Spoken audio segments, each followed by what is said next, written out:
L'augmentation aussi soudaine que rapide des productions de gaz puis de pétrole de schiste aux États-Unis a eu des conséquences majeures sur les marchés pétroliers et gaziers.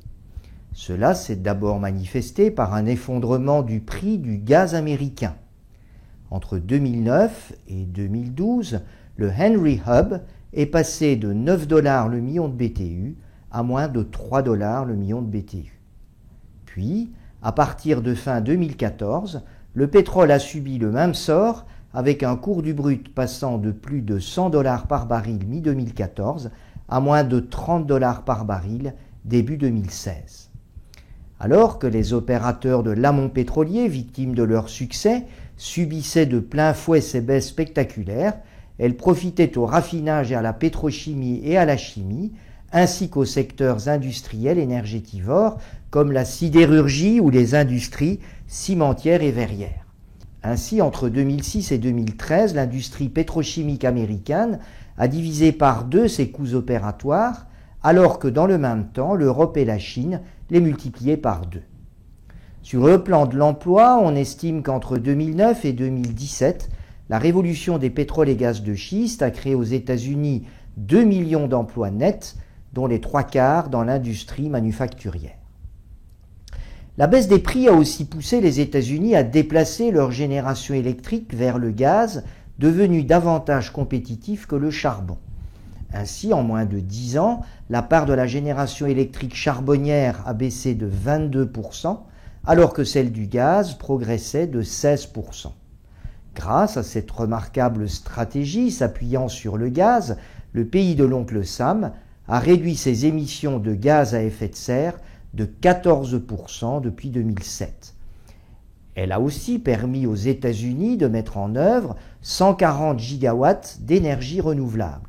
C'est plus de 2 fois la puissance du parc nucléaire français. Mais loin s'en faut, l'impact de la révolution des schistes ne s'est pas fait ressentir qu'aux États-Unis. Elle a bouleversé les marchés mondiaux de l'énergie.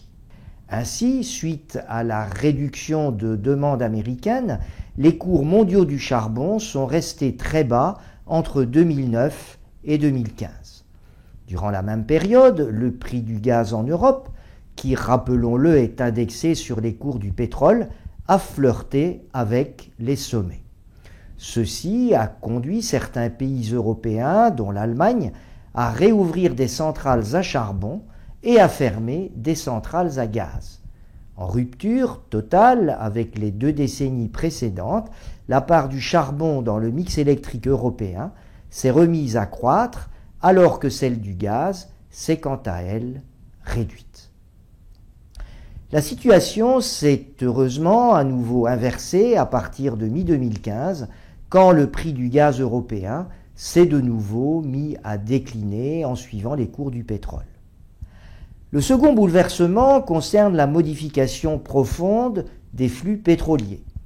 Alors que depuis 10 ans, la dépendance pétrolière américaine s'est réduite de moitié, celle de la Chine a été multipliée par 2. Aussi, la Chine deviendra-t-elle sous peu le premier client des pétromonarchies du Golfe. En 2030, les importations de pétrole des États-Unis en provenance du Moyen-Orient ne représenteront plus que 15%, alors que celles de la Chine et de l'Inde atteindront 75%. Une quasi-inversion des rôles par rapport au début du siècle. Le troisième concerne la recomposition mondiale des flux de gaz naturel liquéfié. Au début des années 2000, les États-Unis étaient supposés devenir un importateur majeur de GNL. Grâce au gaz de schiste, les États-Unis sont devenus en 2016 exportateurs de gaz. Ils ont transformé leurs terminaux de regazéification en terminaux de liquéfaction. Ils pourraient, à l'horizon 2030, produire 90 millions de tonnes de GNL, soit près de 20% de la production mondiale. Cette nouvelle donne représente pour la Russie et son géant gazier Gazprom une réelle menace.